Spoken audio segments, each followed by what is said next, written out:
चरण स्पर्श करके और मेरे हम उम्र साथियों को और मेरी माताओं बहनों को नतमस्तक होकर नमस्कार करता हूं, प्रणाम करता हूं। बुजुर्गों और दोस्तों, माताओं तथा बहनों, साथ आए भाई भूपेर जी, कप्तान जी, संजय दोंदी, पार्षद जी और नाम सारंग बता दिए थे भाई भूपेंद्र कमा हुआ है। बुजुर्गों साथियों, मैं तो आपके बीच में 2-3 बातें करने के लिए आया हूं। मेरे साथ अन्याय हुआ है कि नहीं हुआ है ये बता दो मेरे को। मेरे को न्याय दोगे कि नहीं दोगे? न्याय भी देंगे। तो बुजुर्गों साथियों, सबसे पहले तो मैं अपने बारे में 2 बात बता दूं। मेरे पिताजी, पूजनीय स्वर्गीय पिताजी, इस इलाके की 65 साल सेवा की। उसके बाद पिछले 30-35 साल से मैं दुख सुख में आपके बीच में रहा हूं। और विधायक भाइयों चाहे ना भाइयों, मेरा आखिरी सांस भी आपके बीच में ही निकलेगा।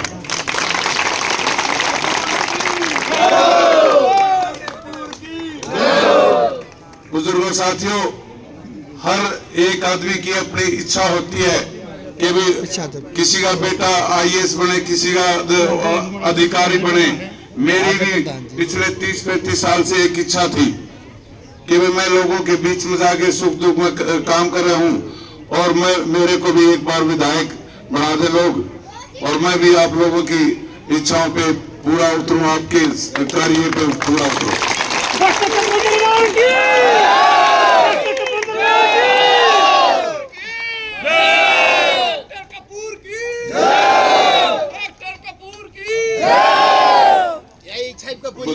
बुजुर्गों और दोस्तों, मैं सच्चा आदमी हूं, झूठ की राजनीति कभी नहीं करता। एक बात आपके बीच में जरूर कहता हूं, अगर पूरे इलाके में अगर डॉक्टर कपूर सिंह पर कोई बात लांछन का या किसी रिश्वतखोरी का एक भी आदमी खड़ा होकर, इतनी पंचायत आ रही है, या पूरे इलाके में एक आदमी कोई कह दे डॉक्टर कपूर सिंह ने किसी का 1 पैसा ले लिया, किसी के साथ घेराबंदी कर ली, किसी के साथ झगड़ा कर लिया, तो बुजुर्गों दोस्तों, मैं आपको अपना मुंह नहीं दिखाऊंगा, बैठ के अपने घर बैठ जाऊंगा, राजनीति से संन्यास ले लूंगा अगर एक भी आदमी कर दे। और ये कांग्रेस पार्टी वाले, बीजेपी वाले लांछन लगाते हैं कि भी कांग्रेस वाले कहते हैं कि बीजेपी ने उठा रखा है और बीजेपी वाले कहते हैं कि कांग्रेस ने उठा रखा है। बुजुर्गों दोस्तों, मैं बड़ौदा हल्का का नुमाइंदा हूं और बड़ौदा हल्का के लोगों ने उठा रखा है मेरे को।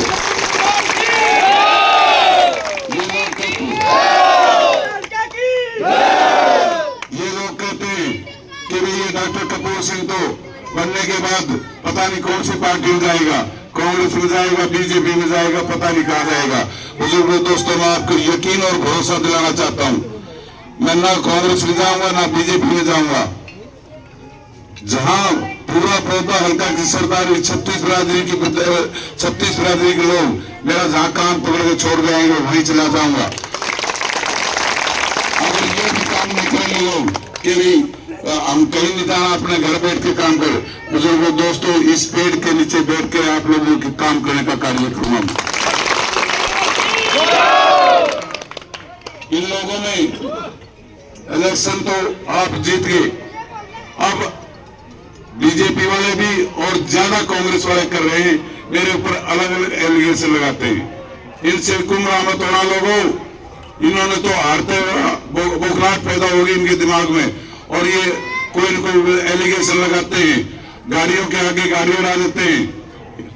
आज मैं सुबह कथुरा गांव में था, इनके कहीं भी कोई भी लोग बड़ौदा हल्का के इनके कार्यक्रम में जाते, 11-12 गाड़ी तो उधर से खड़ी थी। जब मैं सुबह उधर कथुरा से आया, दूसरे नंबरों की गाड़ी इनके किसी जलसे जुलूस में देख लो, गोहाना नंबर की कोई गाड़ी नहीं मिलेगी, सारे बाहर की गाड़ी आई हुई है, कलोई हल्के की आई हुई, रोहतक जिला की आई हुई।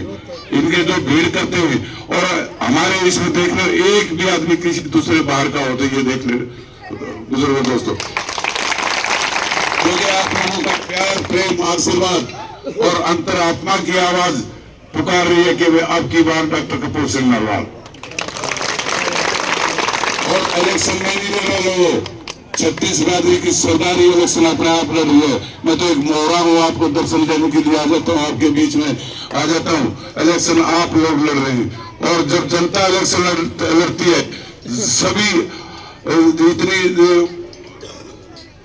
वो हो जाती है, हवा तेज चलती है, उस हवा में दूसरे सारे पैसे बह जाते हैं और दोनों प्रत्याशियों की आज जमानत जब्त करवाने का काम करते हैं।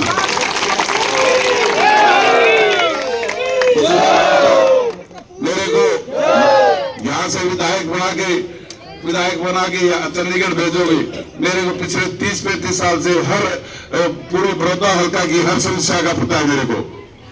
कहाँ सूखाग्रस्त है, कहाँ पानी चढ़ता है, कहाँ हॉस्पिटल नहीं है, कहाँ स्कूल नहीं है। सबसे बड़ी बात, हमारे रोजगार, हमारे युवा साथियों के लिए एक भी बड़ौदा हल्का में एक भी साधन नहीं है। कोई बड़ी इंडस्ट्री नहीं है, कोई फैक्ट्री नहीं है। ये छोटी मोटी फैक्ट्री आपके गांव में लग रही है, और किसी एरिया में कोई फैक्ट्री नहीं है बड़ौदा हल्का में। तो बुजुर्ग दोस्तों, ये सारे कार्य करवाने का काम करेंगे। एक आपका सबसे बड़ा मामला है पानी का, यहाँ नहरी पानी की बहुत कमी है। सीख उससे आपका हेड से जो है पानी जुड़वाएंगे, 100% जुड़वाएंगे। आज आपके बीच में बैठा करके और जो आपकी तहसील कानपुर में बनवा रखी है, वहां ना कोई आने जाने के साधन है। हमारे सभी तहसील में तो माताएं तथा बहनें बेटियां, हर आदमी बुजुर्ग आदमी जाता है, उस तहसील को वहां से उठा के पहली ही कलम से बहाना लगाने का काम करेंगे या फिर मुद्रा बनाने का काम करेंगे। दोस्तों, आप इतनी संख्या में आए, आप लोगों का बहुत बहुत धन्यवाद। लेकिन एक बात आपको कह देता हूं, जो आपने मेरे ऊपर फूल बरसाए, मालाएं पहनाई, पगड़ी पहनाई, इनके मान सम्मान, हमारे 36 बिरादरी में पगड़ी का एक बहुत सम्मान सूचक पगड़ी होती है। ये सम्मान सूचक आपने मेरे सिर पे पगड़ी का बोझ रखा है। बुजुर्गों दोस्तों, इस पगड़ी के मान सम्मान के लिए मैं अपनी नार कटवा लूंगा, लेकिन आपका मान सम्मान नीचे नहीं होने दूंगा। आने वाली 5 तारीख को सेब के सामने वाले बटन पे मेरा 6 नंबर पेपर है, इसके सामने वाला बटन दबा के मेरे को यहाँ से विधायक बनाने का काम कर दियो। आप लोगों के सारे काम करूंगा। एक बात छोटी मैं अपने बारे में और कह देता हूँ दोस्तों, बुजुर्गों दोस्तों, माताओं तथा बहनों, मेरे को पिछले 3 साल से कैंसर की बीमारी हो गई थी। सबसे खतरनाक बीमारी होती है। मैं गांव में जाता हूँ, हर गांव में 15-20 आदमी कैंसर के ग्रस्त हैं, और मेरे को भी हो गई थी। बुजुर्गों दोस्तों, मैं 1 महीना हॉस्पिटल में एडमिट रहा, और हर 5 तारीख को मैं कीमो चढ़वाने जाता हूँ हॉस्पिटल, वेंकटेश्वर हॉस्पिटल है दिल्ली में। 3 महीने मैं घर पे पड़ा रहा, आप लोगों के बीच में नहीं आ पाया। लेकिन मैंने दिमाग में सोचा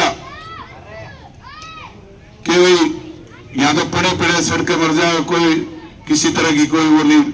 मैंने दोबारा फिर अपना दिमाग बनाया कि मैं लोगों के बीच में जाऊंगा।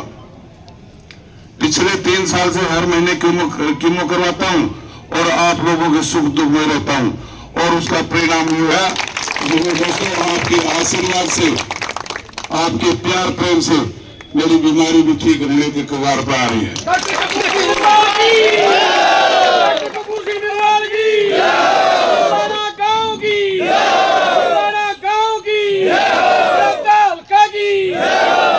अगर बुजुर्गों दोस्तों 5 तारीख को थोड़ी भी चूक होगी ना, मेरे से जिया नहीं जाएगा, लेकिन 8 तारीख को लकड़ी जोड़ ली होगी अगर कोई चूक हो जाए मेरे साथ।